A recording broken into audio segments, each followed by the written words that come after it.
நிலவுக்கு நாசா அனுப்புன ஆர்டமிஸ்-1 ஓரியன் விண்கலம் பத்தி நமக்கு தெரியும். அது இப்போ பூமிக்கு வெற்றிகரமா திரும்பி இருக்கு. இதுக்கு நடுவுல அந்த ஓரியன் விண்கலம் நிலவுக்கு சுமந்து போன சில சீக்ரெட் மெசேஜ் பத்தி தான் இந்த வீடியோல பார்க்க போறோம். அமெரிக்காவுடைய நாசா தான் அப்போலோ திட்டம் மூலமா மனிதர்களை முத தடவையா நிலவுக்கு அனுப்புனாங்க.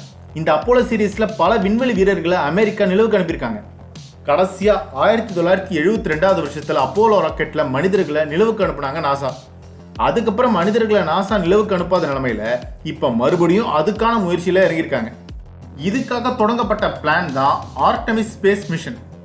இதன் மூலமா சுமார் 50 வருஷங்களுக்கு அப்புறம் மறுபடியும் மனிதர்கள் நிலவுக்கு போற ஒரு சூழல் ஏற்பட்டிருக்கு. போன மாசம் ஆர்டமிஸ்-1 ராக்கெட்டை நாசா லான்ச் பண்ணாங்க. ஆக்சுவலா இந்த மிஷனை ஃபர்ஸ்ட் டெஸ்ட் பண்ணாங்க.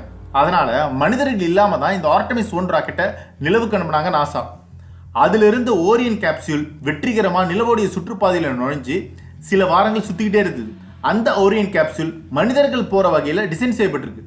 அப்படி இருந்து இப்போதைக்கு அதுல மனிதர்கள் யாரும் போகல. சில வாரங்கள் நிலவை சுத்தி வந்த அந்த ஓரியன் கேப்சூல் அங்கிருந்து பல முக்கியமான டேட்டாஸை சேகரிச்சு நாசாவுக்கு அனுப்பிச்சு. அடுத்த வருஷம் மனிதர்களை திரும்பவும் நிலவுக்கு அனுப்பும் போது இந்த டேட்டா பயனுள்ளதா இருக்கும் நாசா சொல்றாங்க. இந்த சூழல்ல தான் கடந்த சில நாட்களுக்கு முன்னாடி நாசா அனுப்பி இந்த விண்கலம் வெற்றிகரமா மறுபடியும் பூமிக்கு திரும்பி இருக்கு.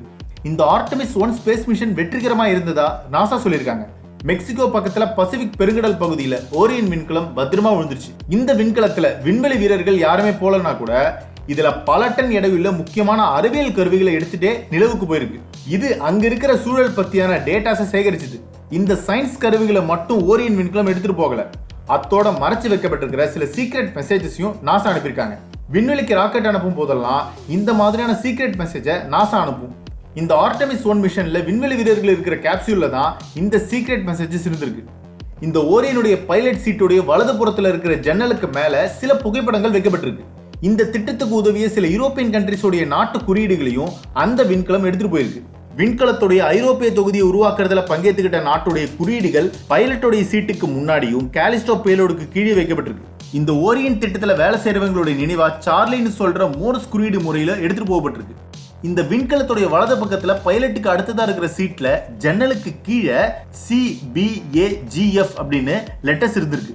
இந்த லெட்டர்ஸ் குறியீடுக்கு ஒரு அர்த்தம் இருக்கு. அதாவது 1950ஸ்ல ரொம்ப ஃபேமஸான ஜாஸ் மியூசிக் பாடல் தான் fly me to the moon. இந்த பாடலுக்கான மியூசிக்கல் நோட்ஸ் தான் இந்த 𝗬𝗵𝗀𝗃𝗃 சொல்றாங்க.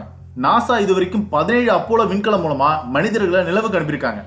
அதோட நினைவா 18 நம்பரையும் நிலவுக்கு அனுப்பியிருக்கு நாசா. விண்வெளி வீரர்கள் கடைசி 50 வருஷங்களுக்கு முன்னாடி நிலவுல வெற்றிகரமா இறங்கினாங்க. அதாவது 1972 வருஷம் டிசம்பர் 11 அப்போலோ 17 ராக்கெட்ல யூஜின் மற்றும் ஹாரிசன் ஸ்மித்னு 2 பேரு 3 நாட்களா 𝗩𝗵𝗀𝗀𝗃𝗃 பள்ளத்தாக்கில் ஆய்வு பண்ணாங்க. அப்போலோவுடைய காலகட்டத்தில் மனிதர்கள் நிலவுல இருந்த அதிகபட்ச காலம் இதுதான். இதை எடுத்து அவங்க எல்லோருமே திரும்பவும் பத்திரமா பூமிக்கு வந்துட்டாங்க. இப்போ சுமார் 50 வருஷங்களுக்கு அப்புறம் மீண்டும் அதே முயற்சியில நாசா இறங்கியிருக்காங்க. இப்போ ஆர்டமிஸ்-1 பொறுத்த வரைக்கும் சக்சஸ்ஃபுல்லா போயிடுச்சு. இதனால அடுத்த வருஷம் ஆரம்பத்தில் ஆர்டமிஸ்-2 ராக்கெட் மூலமா மனிதர்களை விண்வெளிக்கு அனுப்புறாங்க நாசா. இவங்க நிலவுல டைரக்டா தரையிறங்க மாட்டாங்க. சந்திரனை சுத்தி விண்வெளியில சில நாட்கள் இருந்ததுக்கு அப்புறம் தான் பூமிக்கு திரும்புவாங்க. இது வெற்றிகரமா இருந்தா அடுத்து 2025ல மனிதர்களை மறுபடியும் நிலவுக்கு அனுப்ப பிளான் பண்ணிருக்காங்க நாசா. இப்போ சந்திரனை தொட்டது யார் அப்படின்னா ஆம்ஸ்ட்ராங் தான் பதில் வரும். ஆனா அதுலயே ஒரு கான்ஸ்பிரசி தியரி இருக்கு.